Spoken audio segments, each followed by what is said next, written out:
안녕하십니까. 생생매거진 오늘 박은정입니다. 대구 쪽방상담소가 오늘 오후 지역 쪽방 건물의 주거 환경과 에너지 사용 실태조사를 바탕으로 한 보고회를 엽니다. 실태조사에서 대구 지역 쪽방 거주민들은 최저 주거 기준에 미치지 못하는 좁은 곳에서 단열이 되지 않거나 환기도 원활하지 않은 채 생활하고 있는 것으로 나타났는데요. 이런 이유로 쪽방 거주민들은 겨울보다 여름이 더 견디기 힘들다고 답했고요. 또 겨울철에 견딜 수 없는 추위를 경험했다는 비율도 63%나 됐습니다. 오늘 보고회에서는 쪽방 주거 환경과 에너지 사용 등을 분석하고 주거 환경 개선에 대한 정책적인 제언이 이루어질 예정인데요.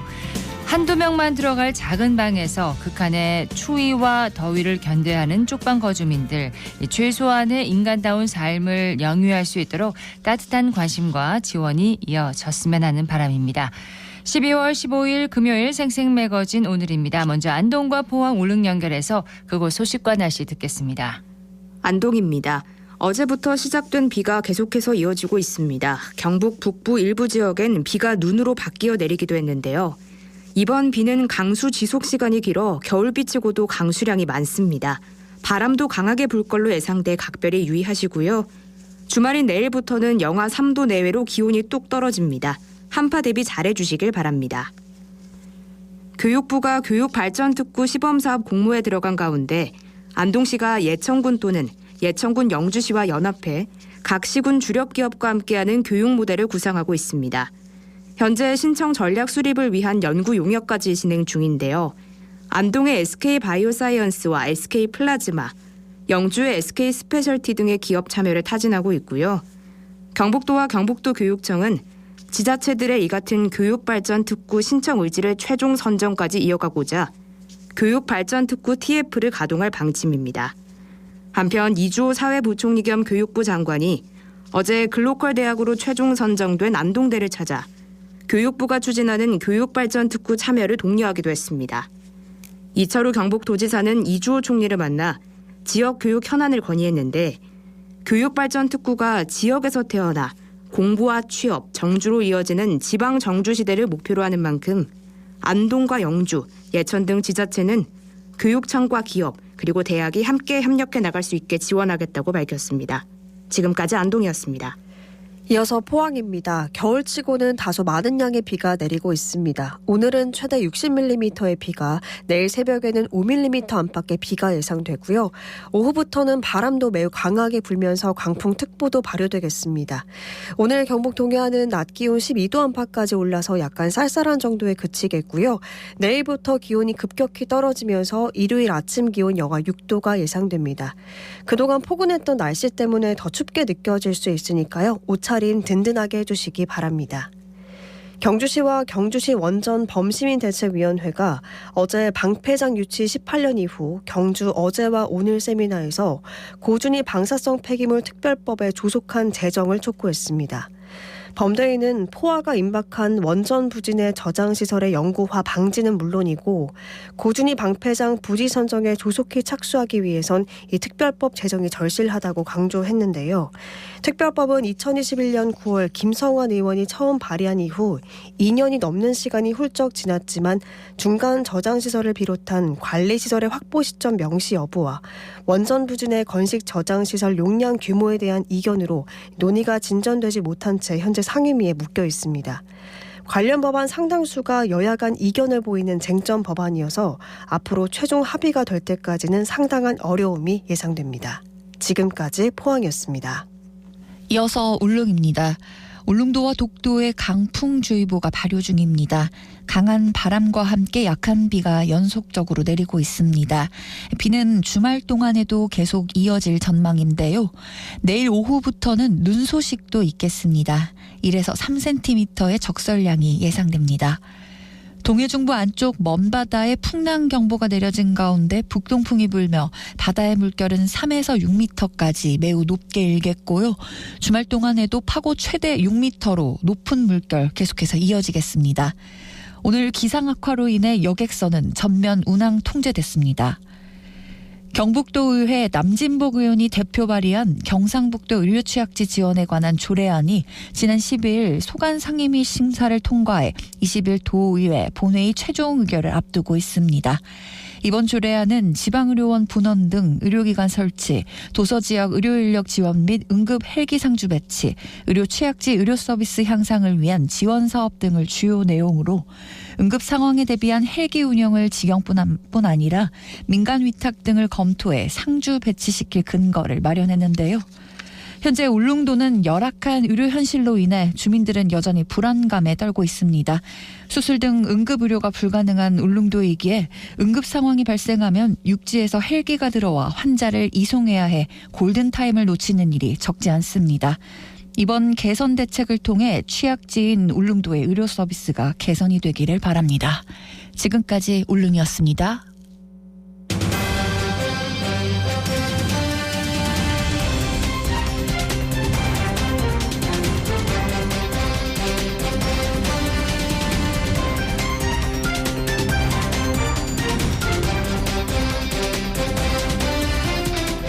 (11시 11분) 지났습니다.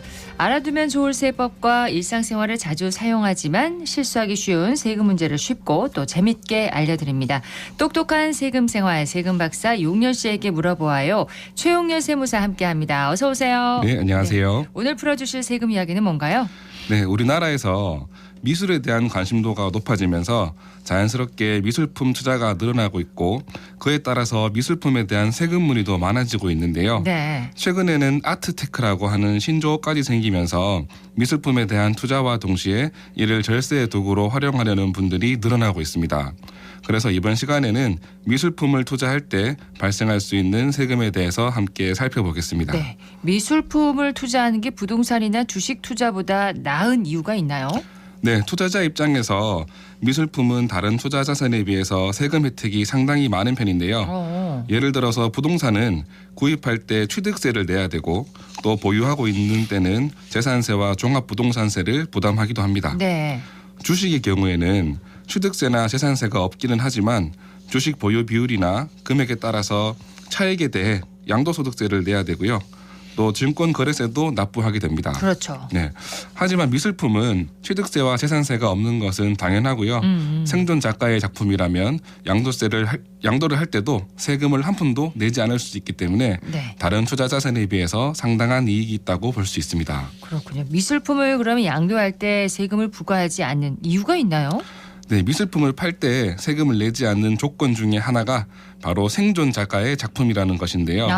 네, 생존 작가의 창작 활동을 돕기 위한 미술 시장의 장려 정책 중에 하나라고 볼 수 있습니다. 그렇군요. 네, 그래서 해외 작가의 작품이거나 작고한 국내 작가의 작품은 거래 금액에 따라서 과세가 되는데 이마저도 판매 금액이 6천만 원이 넘는 경우에만 세금을 부과하고 있고요. 고가인 경우에만요. 네, 맞습니다. 예. 여기에 80%에서 90% 정도는 필요 경비로 인정을 해주고 있어서 세금 부담을 많이 줄여주고 있습니다.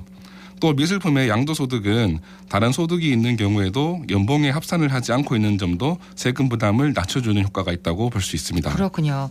세금이 어떻게 매겨지는지 좀 사례를 들어서 설명을 해주세요. 네, 예를 들어서 세금이 부과되는 작품을 3천만 원에 구입해서 9천만 원에 팔았다면 실제 소득은 6천만 원인데요. 그렇죠. 세법에서는 미술품에 대해서는 판매 금액 1억 원 미만까지는 90%의 경비를 기본적으로 인정해주고 있습니다. 따라서 3천만 원에 구입한 것으로 보는 게 아니라 9천만 원의 90%인 8,100만 원에 구입한 것으로 인정을 해준다는 뜻이고요. 네. 여기에 22%의 세율로 세금을 부과하고 있습니다.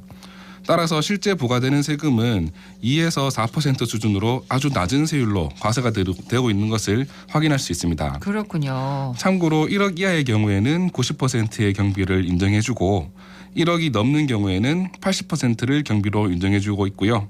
보유기간이 10년이 넘는 경우에는 금액에 관계없이 90%의 경비를 인정해주고 있습니다. 이런 경우도 해외 작가의 작품이거나 작권 국내 작가의 작품일 경우에만 세금을 내는 거죠? 네, 맞습니다. 예. 국내 살아있는 작가에 대해서는 세금을 내지 않습니다. 그렇습니다. 네. 기억을 해야겠네요. 자, 순수한 개인이 미술품을 투자하는 게 아니라 사업으로 미술품을 팔거나 중개하는 사람도 많지 않습니까? 이때는 세금을 어떻게 매기나요? 네, 사업으로 미술품을 사고 파는지 판단하는 가장 중요한 기준은 바로 사업장을 가지고 있는지 여부인데요. 네, 우선 사업장이 없는 순수한 개인 같은 경우에는 미술품을 자주 사고 팔더라도 사업자로 보지 않기 때문에 세금적인 문제는 최소한으로 발생한다라고 보시면 됩니다. 네. 미술품을 팔 수 있는 고정된 사업장을 갖춘 갤러리나 경매업체 같은 경우에는 미술품 판매에 대해서 사업자로서 세금을 내야 되고요. 미술품을 창작한 작가도 계속 반복적인 작품 활동을 하는 경우에는 사업소득으로 세금을 내도록 하고 있습니다. 이때는 기본적으로 인정되는 경비가 없기 때문에 총 수익 금액에서 실제로 구입한 가격을 차감하고 사업장 운영 경비를 제외한 나머지에 대해서 세금을 납부해야 됩니다. 네. 다행히 전시실을 설치하고 방문하는 고객들의 휴식 공간을 마련하고 음향기기나 조명 장치를 설치해둔 비용은 운영 경비로 인정을 해주고 있습니다. 추가적으로 본인의 다른 소득이 있다면 연봉에 합산해서 소득 구간이 오른다면 더 높은 소득세율을 적용받아서 세금 부담이 높아집니다. 근데 사업자가 미술품을 구입할 수도 있잖아요. 네. 그렇게 된다면 비용 처리를 통해서 절세가 가능한가요? 네, 사업자가 세금 신고를 할 때 가장 고민스러운 부분 중에 하나가 비용 처리 부분일 텐데요. 개인 사업자와 법인 사업자 간의 차이를 두고 있습니다. 먼저 개인 사업자부터 말씀을 드리자면 개인의 경우에는 세법에서 정해놓은 규정이 없기 때문에 네. 미술품 구입 비용에 대해서 비용 처리를 받을 수가 없는데요. 미술품을 렌트하는 경우에 렌트 비용에 대해서 비용 처리가 가능한지에 대해서는 아직 논란이 있기는 합니다. 네. 해당 미술품이 사업에 쓰이는 것이 증명이 된다면 비용 처리가 가능하다는 의견이 있는데요. 이때는 그 미술품이 사업과 관련해서 수익과 밀접한 관련이 있다는 사실을 증명해야 하는 부담이 있습니다. 법인의 경우에는 그럼 비용 처리가 가능한가요? 네, 법인의 경우에는 미술품 구입 목적에 따라서 비용 처리 방식이 달라지는데요. 먼저 장식이나 환경 미화의 목적으로 구입할 수 있습니다. 그럴 수도 있죠. 네, 사무실이나 복도와 같이 여러 사람이 볼 수 있는 공간에 항상 전시하는 미술품의 경우에는 작품별로 1,000만 원까지는 전액 비용으로 인정해주고 있습니다. 1,000만 원까지는요? 네, 맞습니다. 예. 하지만 취득 목적이 투자 목적이라면 1,000만 원 이하라고 하더라도 비용으로 인정받을 수가 없고요. 작품별로 1,000만 원을 초과하는 경우에는 구입 금액 전체에 대해서 비용으로 인정받을 수 없기 때문에 주의해야 됩니다. 네. 추가로 업무와 관련 없이 별도의 전시 공간을 마련하고 전시 중인 미술품은 금액 규모에 관계없이 업무와 관련 없는 자산으로 보기 때문에 법인세법상 불이익을 받을 수 있습니다. 그렇군요. 법인이 미술품을 구입해서 접대비로 사용하는 경우에는 어떻게 되나요? 네, 기업이 공연이나 박물관의 입장권, 운동 경기 관람권, 미술품과 같은 문화와 예술에 관련된 비용을 업무 추진을 위해서 거래 관계에 있는 다른 기업에 제공한다면 네. 문화 접대비로 봐서 접대비 한도 내에서 비용 처리를 해주고 있습니다. 미술품의 경우에는 개당 100만 원 이하인 경우만 가능하고요. 문화 접대비가 있는 경우에는 기업 접대비 한도 금액을 20%만큼 추가로 늘릴 수 있습니다. 네. 비용 처리를 할 수 있다고 얘기를 하셨는데 그러면 비용 처리를 받기 위해서는 증빙이 필요하겠네요. 네, 맞습니다. 미술품을 원작자에게 구입하는 경우에는 프리랜서에게 구입한 것으로 보아서 구입 대금의 3.3%를 제외한 매입 금액을 지급하고 국세청에 신고를 하면 되고요. 네. 일반 개인에게 구입한다면 기타 소득으로 과세가 되기 때문에 매입하는 금액에서 2에서 4% 정도의 세금을 작품값에서 뺀 후에 지급하고 국세청에 신고를 하면 됩니다. 미술품을 중개업자나 매매업자에게 구입한 경우에는 계산서나 현금 영수증을 발급할 수 있는 사업자이기 때문에 네. 관련 영수증을 받으시면 됩니다. 근데 미술 작품에 부가가치세는 혹시 붙지 않나요? 네, 세법에서 정하고 있는 예술 창작품에 해당하는 경우에는 부가가치세가 면제됩니다. 그렇군요. 네, 하지만 사업자가 미술품을 모방해서 대량으로 제작하는 작품은 예술 창작품에 포함되지 않기 때문에 여기에 대해서는 부가가치세가 과세되고 세금계산서도 발급해야 됩니다. 또 미술품을 중개하는 경우에 미술품 자체에 대해서는 부가세가 없지만 중개 수입에 대해서는 부가세가 별도로 발생하니 주의해야 됩니다. 미술품을 자녀에게 증여하거나 또 상속받는 경우도 있지 않습니까? 이 경우도 그러면 세금이 있나요? 네, 우리나라의 상속증여세법은 재산적 가치가 있는 모든 자산을 무상으로 이전하면 세금을 부과하게 돼 있기 때문에 미술품도 예외는 아닙니다. 하지만 실제 업무하는 과정에서 미술품에 대한 세금을 매기는데 여러 가지 어려운 점이 있는 것이 사실인데요. 네. 미술품의 소유 이력이 공공기관에 기록되거나 하는 자산이 아니다 보니까 누가 언제 얼마에 구입했는지 본인이 밝히지 않는다면 상속이나 증여가 일어났는지 입증하기가 매우 어렵습니다. 그렇죠.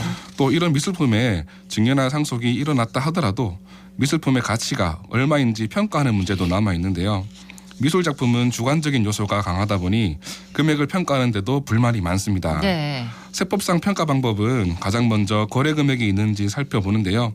거래 금액이 없다면 감정을 받게 됩니다. 미술 작품의 감정 방식은 좀 다른가요? 네, 일반적으로 부동산의 경우에는 최대 2명의 감정평가사가 감정한 금액을 사용하면 되는데요. 미술품의 경우에는 좀 더 엄격한 평가 과정을 거치고 있습니다. 네. 각 전무 분야별로 2인 이상의 전문가가 감정한 가액과 국세청장이 위촉한 3인 이상의 감정평가 심의위원회의 감정가액을 서로 비교해서 미술품에 대한 평가 금액을 책정하고 있습니다. 그렇군요. 미술품으로 혹시 상속세나 증여세를 대신 납부하는 그런 일도 있습니까? 네, 현대미술의 거장인 피카소의 유족이 프랑스에 납부할 세금을 현금 대신 피카소의 작품으로 납부한 유명한 사례가 있는데요. 그래요? 네, 우리나라에서도 미술품의 물납을 23년부터 인정하고 있습니다. 예. 우선 상속세 납부세액이 2천만 원을 초과하는 경우에만 물납을 신청할 수 있고요. 역사적, 학술적, 예술적 가치가 있는 문화재나 미술품에 한해서 물납을 할 수 있습니다. 하지만 상속세 전체를 미술품으로 대신할 수 있는 것은 아니고요.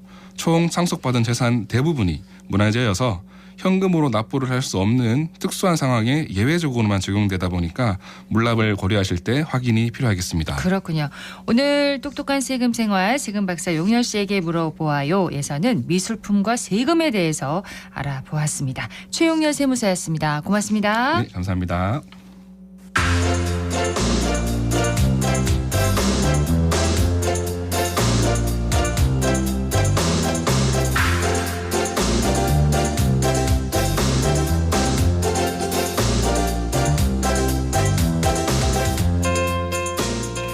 대구 중구 중앙로 대중교통 전용 지구였는데 이 지구의 일부 구간이 해제됐습니다.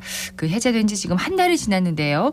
해제 이후의 교통 상황 등 문제점은 없는지 서유리 리포터가 현장에 다녀왔다고요? 네, 안녕하세요. 대구시는 2009년부터 전국 최초로 반월당 내거리에서 대구역 내거리까지의 구간을 대중교통 전용지구로 지정을 했는데요.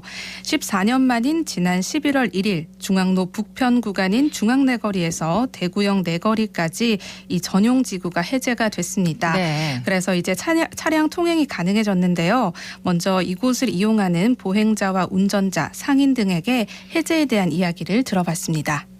해제된 구간 평소에 자주 지나시나요? 예, 매일 아침마다 출근하기 위해서 다니고 있습니다. 사무실은 향촌문학관 바로 옆에 있습니다. 그런데 여기를 가려 그러면은 차가 중앙로를 들어가지고 그 신호를 받아서 들어오게 되면은 그 내 위치에 있는 주차장 쪽으로 가기 힘듭니다. 시민회관 쪽으로 돌아서 유턴해서 다시 들어간다든지 안 그러면은 시청 쪽으로 돌아서 구 동아백화점 쪽으로 해서 중앙공원 쪽으로 돌아서 그래 다시 향청동 골목으로 돌아오고 있습니다. 그래서 신호체가 많이 불편한 점입니다.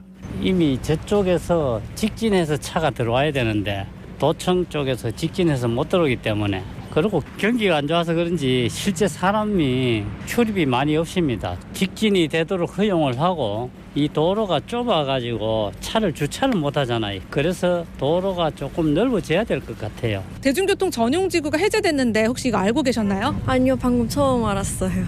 해제 이전부터 이 거리를 자주 다녔는데 큰 변화는 못 느꼈습니다. 그럼 대구역 내거리부터 중앙내거리까지 만약 승용차 직진이 가능하다면 보행자 입장에서는 통행하시는데 큰 불편은 없으실까요? 저는 대중교통만 이용하는 입장인데 직진하는 차량이 더 많아지면 교통량이 더 늘어날 거고 저기 사거리 신호를 기다리는 시간이 더 늘어나서 대중교통을 이용하는 입장에서는 조금 더 불편해질 수도 있을 것 같은데요. 그런데 이 주변에는 상가가 많아서 승용차를 타고 직진 거리를 이용하게 되면 이 상가도 거리가 같이 활성화될 수도 있을 것 같습니다.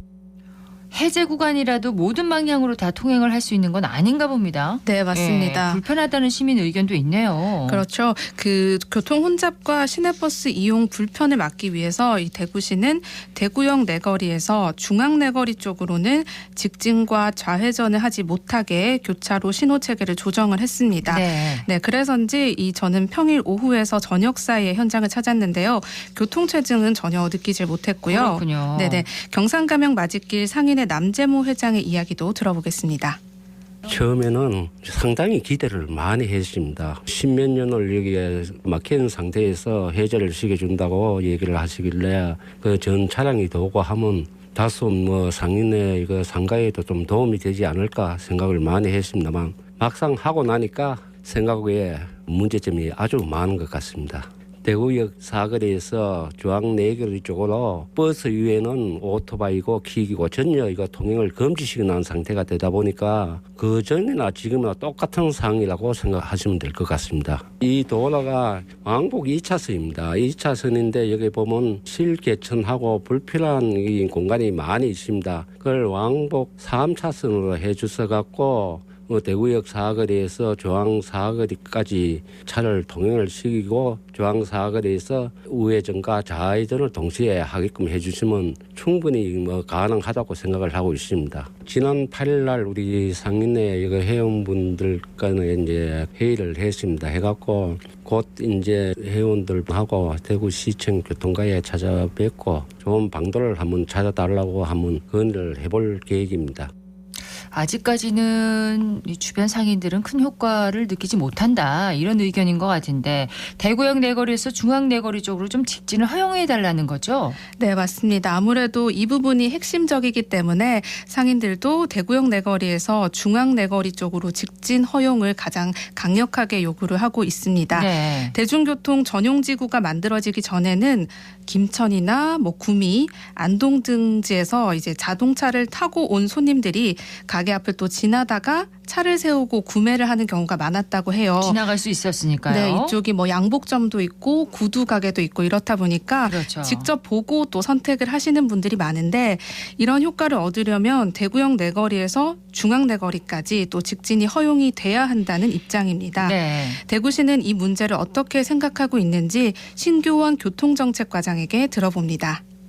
중앙로는 2009년 국내 최초로 대중교통 전용지구로 지정된 후에 유동인구와 시내버스 이용객이 증가하고 보행 환경이 개선되는 등 긍정적 평가가 있었습니다. 그러나 14년이 지난 지금은 차량 통행 제한으로 주변이 소규모 리모델링 위주로만 개발되는 등 기형적 도심 발전이 우려되었습니다. 또한 중앙로 북편 도로의 경우에는 남편 도로 대비 시내버스 이용객과 유동인구가 절반 수준에 불과하고 상권 또한 영세하여 상가 공실 등 경기 침체가 심각한 점과 더불어 인접한 태평로 주변으로 많은 건물 신축이 예정되어 있어서 교통 분산 대책 마련이 필요한 점이 또한 해제의 주요 배경이 되었습니다. 지금까지 저희들이 모니터링한 결과 우려했던 교통 혼잡 없이 통행은 원활한 상태입니다. 다만 교통 혼잡과 시내버스 이용 불편을 최소화하기 위해 시행한 직진 금지 등 교차로 신호 체계 조정에 대한 개선 요구가 있어서 현재 중앙로 주변 교통 체계 조정에 대해 검토 중에 있으며 조만간 경찰 등 관련 기관과 협의할 예정입니다. 이번 중앙로 대중교통 전용지구 일부 구간 해제 이후에 발생하는 문제점에 대해서는 지속적으로 관련 기관과 함께 교통 상황을 모니터링하고 보완해서 중앙로를 이용하시는 시민들의 불편이 없도록 최선의 노력을 다하도록 하겠습니다. 네, 대구 중앙로 대중교통 전용지구 북편 구간이 해제된 지 이제 한 달이 지났는데 해제 후에 이제 인근 상인들과 운전자 보행자들의 이야기를 들어봤잖아요. 네. 대구시에서는 이를 좀 귀 기울여서 듣고 있겠습니다. 그렇죠. 이제 모든 분들의 의견을 좀 종합하고 있는 것 같은데요. 대구시는 교통 통행량 조사 결과를 바탕으로 이 개선 방향을 논의하겠다는 입장이고요. 네. 또 이번 달 내로 교통안전 시민위원회라는 게 열리는데 여기서 안건을 상정하기 위해서 아까 이제 인터뷰에서도 들어보셨지만 경찰과도 협의를 하고 있다고 합니다. 그래서 이 위원회에서 통과가 되면 직진이 허용되지 않을까 또 조금 기대를 얘기를 해보게 되는데요. 네. 네, 앞으로 모두에게 도움이 되는 방향으로 이 문제 잘 풀어가기를 기대해 봅니다. 네, 서유리 리포터 잘 들었습니다. 네, 고맙습니다.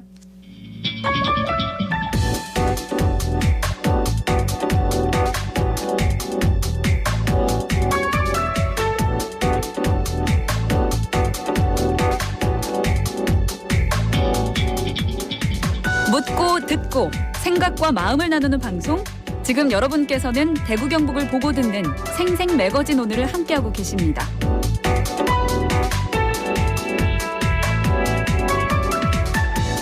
(11시 30분) 지났습니다. 기자의 눈으로 지역의 현안과 이슈를 들여다봅니다. 영남일보 서민지 기자와 함께합니다. 어서 오세요. 네, 안녕하세요. 예, 서 기자가 주목한 오늘의 주제는 뭔가요? 네, 대구 축산물 도매시장의 폐쇄가 다가오고 있습니다. 그렇습니다. 대구 축산물 도매시장은 전국에서 유일하게 행정기관이 소유한 축산물 도매시장이죠? 네, 대구시에 따르면 전국 70개 도축장 중에 유일하게 행정기관이 소유하고 운영하는 축산물 도매시장입니다. 네. 2001년 5월에 중리동에서 검단동으로 신축 이전해서 현재까지 운영해 왔습니다. 운영 20년이 경과하면서 급속한 노후화가 진행되고 있는 상황이죠. 자, 그래서 최근 이제 대구시가 폐쇄 공고를 내렸어요. 네, 대구시는 지난 8일자로 축산물 도매시장을 2024년 4월 1일자로 폐쇄한다고 공고했습니다. 폐쇄 결정은 축산물 도매시장의 공적 기능 상실에 따른 겁니다. 공적 기능 상실. 이 기능을 상실했다고 보는 근거가 뭔가요? 대구시는 지난 3월부터 7월까지 실시한 대구시 축산물 도매시장 폐쇄 타당성과 후적지 활용 방안 연구 용역을 벌였는데 네. 이 용역 결과에서 이 같은 결론이 도출됐습니다. 어떤 결과가 나왔나요? 연구 용역 결과 도축 물량의 지속적 감소와 시설 노후화로 인한 안전성 문제가 발생했고 개보수 비용 급증 등으로 공적 기능을 상실한 것으로 나타났습니다. 대구시는 축산물 도매시장 운영 방안 연구 용역을 진행하기도 했는데 네. 여기서도 유지 불필요 의견이 나왔습니다. 근거가 있겠죠? 네, 우선 2019년 도축장에서 출하된 소화돼지는 전체 물량에 비해서 각각 9.7%, 0.66%에 불과한 것으로 조사됐습니다. 나머지 90% 이상은 경북을 포함한 타 지역 축산 농가에서 출하됐고요. 네. 또 대구 지역 내 유통되는 비율은 소 11.1%, 돼지가 27.8%에 그친 것으로 집계됐습니다. 네. 노후화에 따른 문제도 있다면서요? 네, 노후화에 따른 시설 개보수 비용과 관리 공무원의 인건비 등으로 연간 비용은 14억 원이 투입됐지만 시장 사용료와 시설 사용료의 인하 조치로 세입은 6억 원에 그치면서 시의 재정 부담이 된 것으로 나타났습니다. 네. 특히 도매시장 법인의 시장 사용료와 시설 사용료 하향 조정으로 업체 측은 그동안 103억 원의 초과 이익을 누린 것으로 시는 파악하고 있습니다. 네. 이 밖에도 도매법인이 수익성을 위해 비규격돈 도축을 크게 늘리면서 시민에게 값싸고 안전한 축산물을 공급하겠다는 도매시장의 본래의 개설 취지와도 좀 벗어났다는 지적도 나왔습니다. 그러면 현 도축장을 그대로 유지하기 위해서 어느 정도의 비용이 든다는 건가요?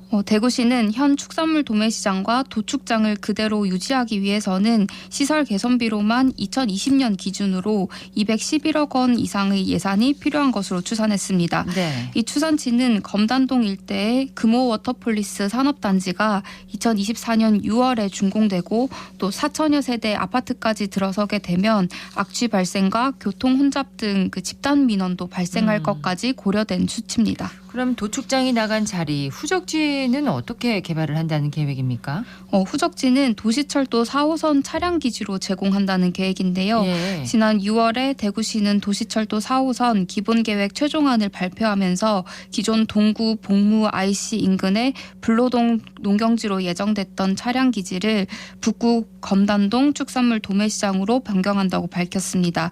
폐쇄되면 이곳은 대구시 소유 부지인데다 인근 주거지와도 좀 떨어져 있어서 민원 우려가 낮다는 이유에서였죠.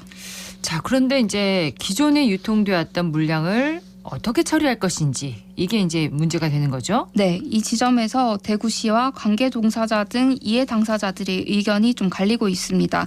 대구시는 축산물 도매시장이 폐장되더라도 전국 도축장 평균 가동률이 60% 정도에 그치고 있고 또 군위군 소재 도축장과 고령, 영천, 안동, 창녕, 김해 등 주변 도축장으로 분산하면 도축 문제는 해결될 것으로 판단합니다. 네. 상인들의 시각은 어떻습니까? 당장 부산물 상가 상인들의 시름이 점점 깊어지고 있습니다.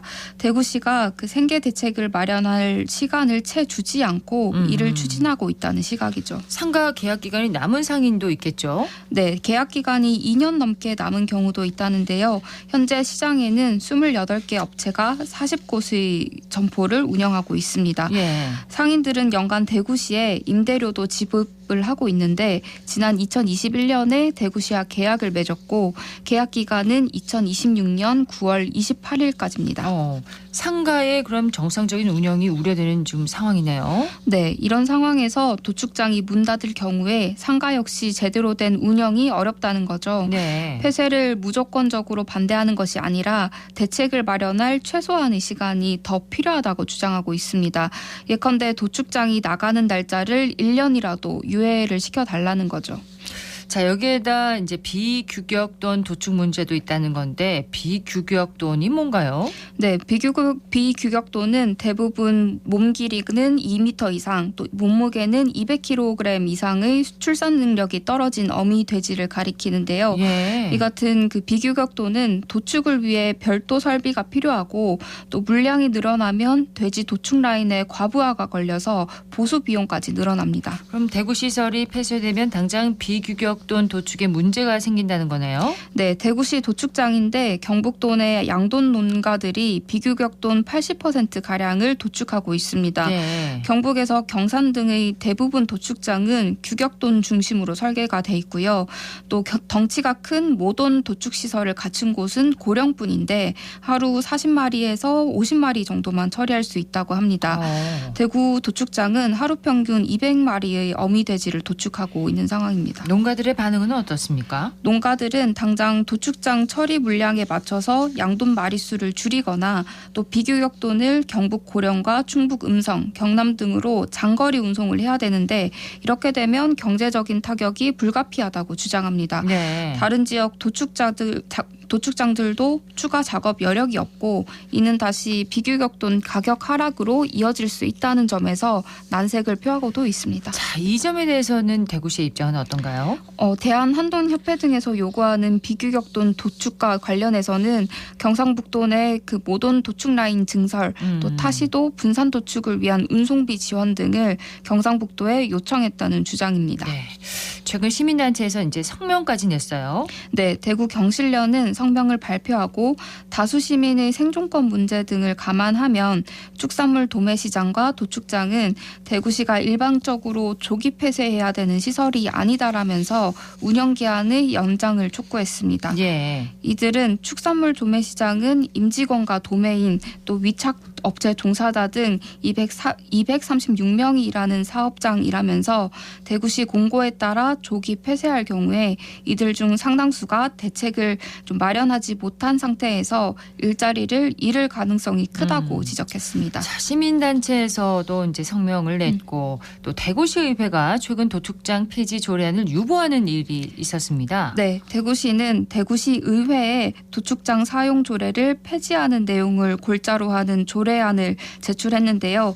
이 조례안은 시의회 경제환경위원회에서 예상 밖에 보류됐습니다. 보류됐습니까? 이유는 뭔가요? 경제환경위원회 위원들은 시설을 폐쇄하겠다는 대구시의 방침에는 동의를 했습니다. 다만 시설 폐쇄가 지역의 축산물 유통에 미칠 영향이 크고 또 관계 종사자의 생계 대책 마련의 필요성 등도 요구된다고 판단을 해서 네. 심사를 유보하기로 했습니다. 이에 당사자들의 항의도 시의원들에게 부담으로 작용한 모양새입니다. 재상정이 이뤄지는 건가요? 네, 이태손 대구시의회 경제환경위원회 위원장에 따르면 내년 1월에 있을 다음 회기에서 회기 때까지 보류를 했습니다. 네. 이 위원장은 조례 폐지의 법령 체계상 문제점은 없지만 예상되는 여러 문제점을 종합적으로 고려했을 때 신중한 접근이 필요하다고 강조를 했습니다. 도축장 폐쇄를 둘러싸고 지역 안팎의 갈등이 점점 커지고 있는데 시의회가 좀 유보한 기간 동안 네. 대구시의 실효성 있는 대책 마련이 함께 병행되기를 기대해 보겠습니다. 네, 여기까지 듣겠습니다. 영남일보 서민지 기자였습니다. 고맙습니다. 네, 감사합니다.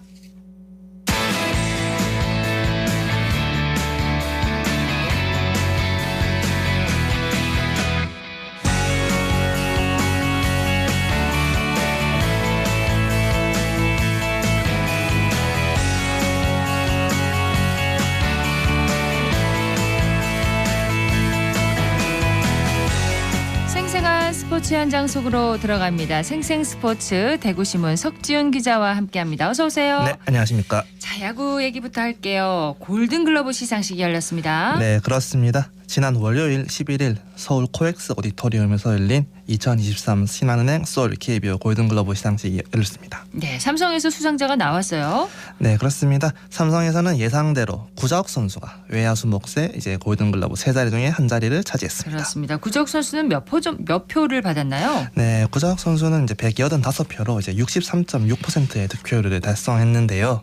이는 이제 외야수 가운데서 258표로 이제 88.7% 중 이제 외야수 중 가장 많은 지지를 받았던 이제 홍창기에 이은 두 번째입니다. 네, 다른 포지션 수상자들도 좀 소개를 해주시죠. 네, 투수는 이제 MVP를 수상했던 NC의 패디 선수가 받았고요. 이제 포수는 이제 두산의 양의지 선수가 수상을 했습니다. 1루수는 이제 LG의 오스틴, 그리고 2루는 키움의 김혜성, 3루는 한화의 노시환, 유격수는 LG의 오지안 선수가 받았습니다. 예. 네, 외야는 이제 앞서 말씀드렸던 이제 삼성의 구자욱, LG의 홍창기, 그리고 이제 NC의 박건우 선수가 주인공이 됐습니다. 네. 지명 타자는 손아섭 선수에게 돌아갔습니다. 지난주에 석지훈 기자가 예상한 것과 100% 일치하는데 미리 알고 있었던 거 아닙니까? 일단은 근데 이번 골든글러브 투표가 큰 이변이 없었다는 말이기도 하죠. 그러네요. 자, 이제 정말 한 해가 다 끝났다고 봐도 될 것 같습니다. 삼성의 외국인 선수 영입 소식은 아직이죠? 네, 그렇습니다. 삼성은 이번 스토브리그에서 적극적인 움직임을 보였습니다만 아직 외국인 선수단 구성은 한 발짝도 진전되지 않은 상태입니다. 올해 삼성이 이제 4명의 외국인 선수를 썼어요. 네, 올 시즌 삼성은 이제 투수 데이비드 뷰캐넌, 엘버트 수아레즈, 그리고 외야수 호세 피렐라 등 3명으로 시즌 개막을 맞았습니다.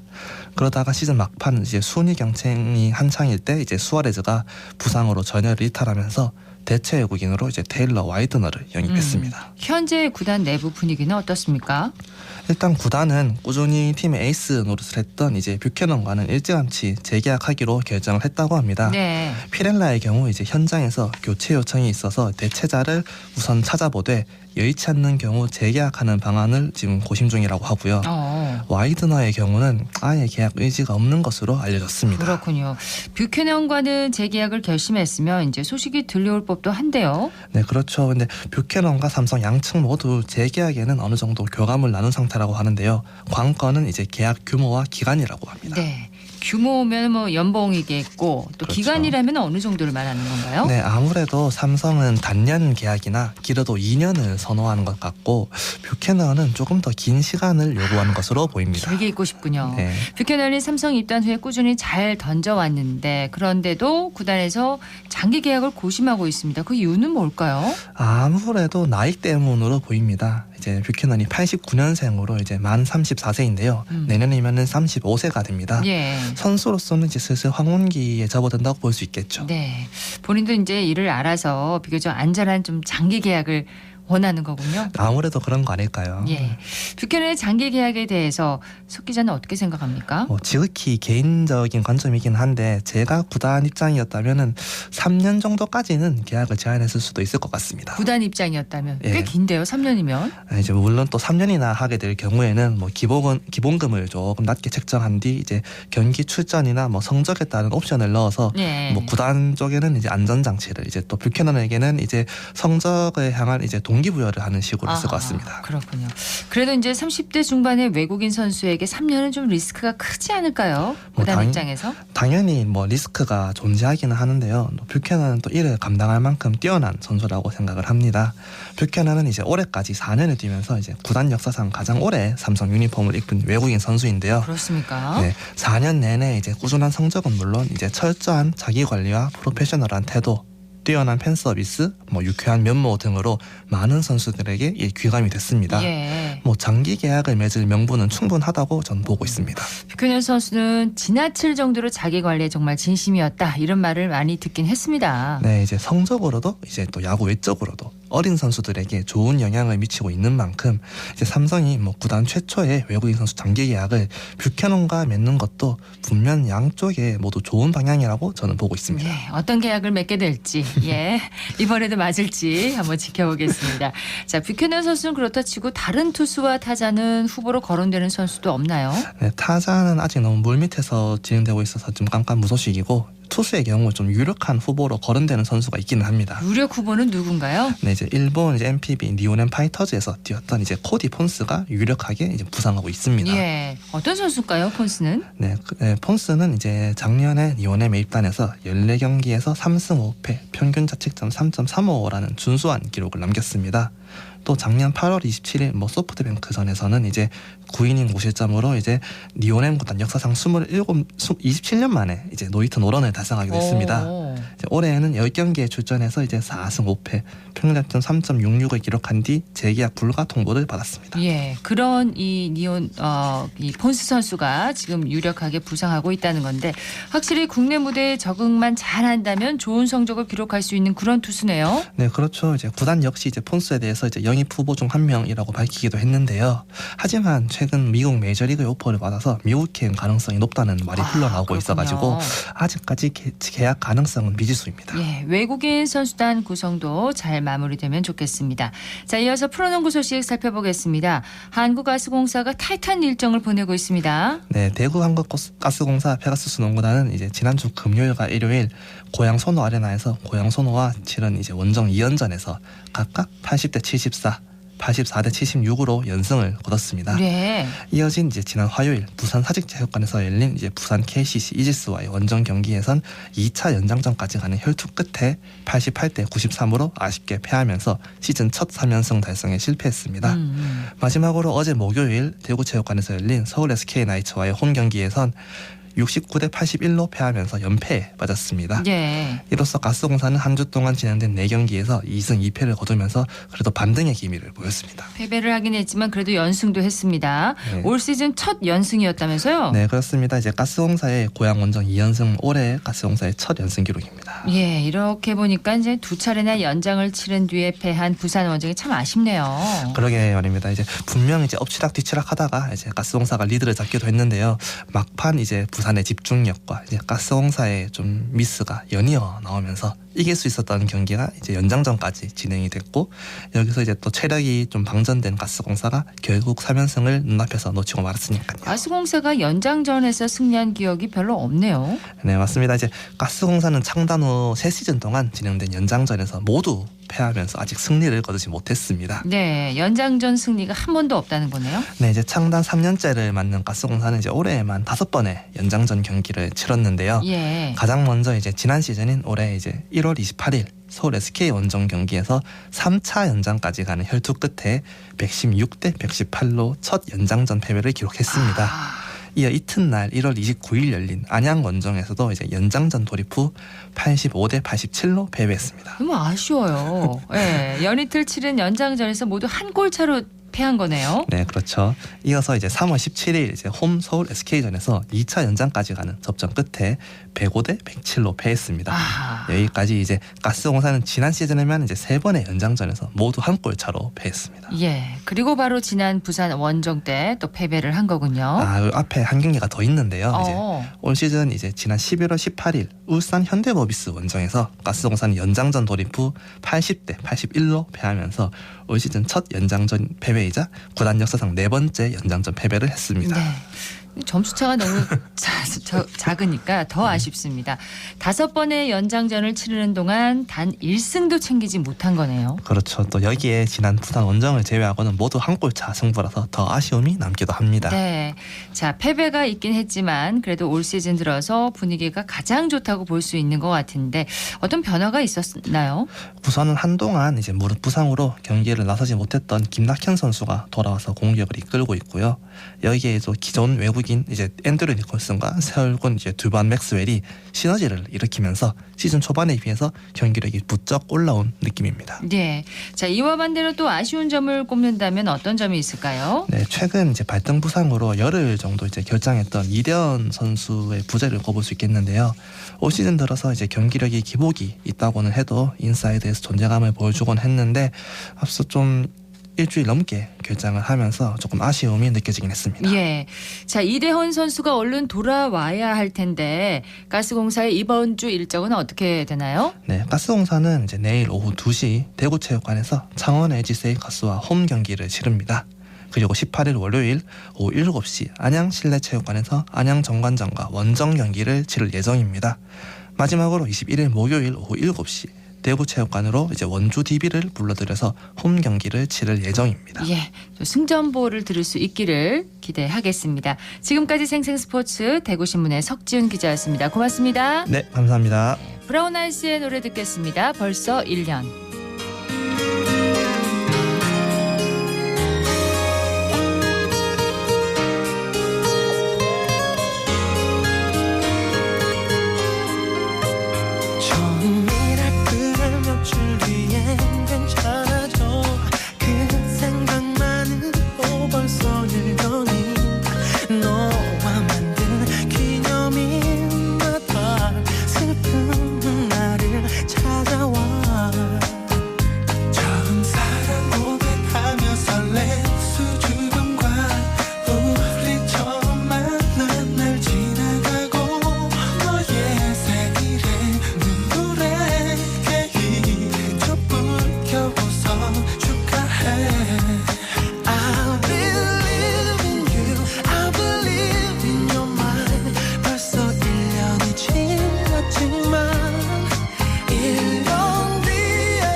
정보 클릭.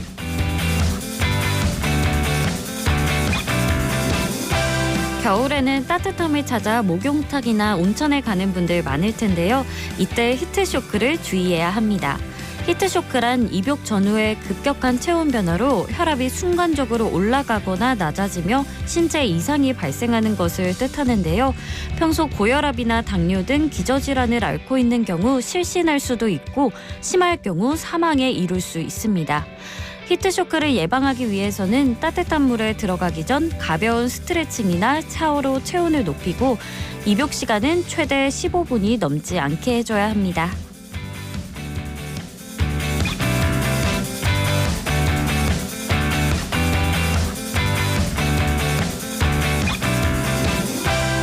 경주시 중심 상권인 노동동 일대 금리단길에서 오늘부터 이틀간 제2회 금리단 아트페스타가 개최됩니다.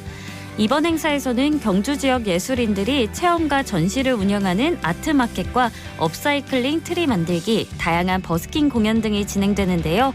웹툰 작가가 직접 참여자의 얼굴을 그려주거나 나만의 캐롤을 만들어보는 체험 프로그램도 진행돼 색다른 경험을 제공할 예정입니다.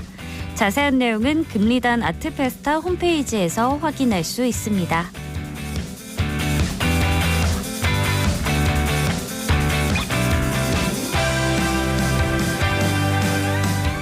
다음 주 수요일 대구미술관에서 제23회 이인성 미술상 수상자전 윤성남 전시의 연계 프로그램으로 당신의 언어가 되기까지 위로의 순간을 운영합니다. 이번 프로그램은 전시를 관람하고 전시에 대한 이야기를 나누고 싶은 시민 누구나 참여 가능한데요.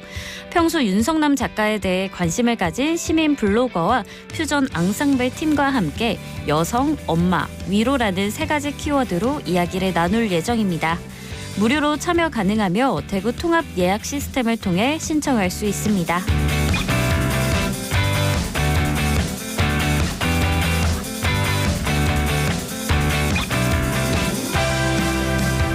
대구문화예술진흥원이 대구 아트웨이 창창 더하기에서 이번 주 토요일부터 다음 주 수요일까지 연말 프로그램을 개최합니다. 이번 행사는 저자와의 만남, 북토크뿐만 아니라 업사이클링 달력 만들기, 크리스마스 카드 만들기 등의 다양한 체험 프로그램도 진행되는데요. 모든 프로그램은 무료로 진행되며 자세한 내용은 대구 아트웨이 홈페이지나 SNS를 통해 확인할 수 있습니다. 지금까지 클릭 정보 클립 박나영이었습니다.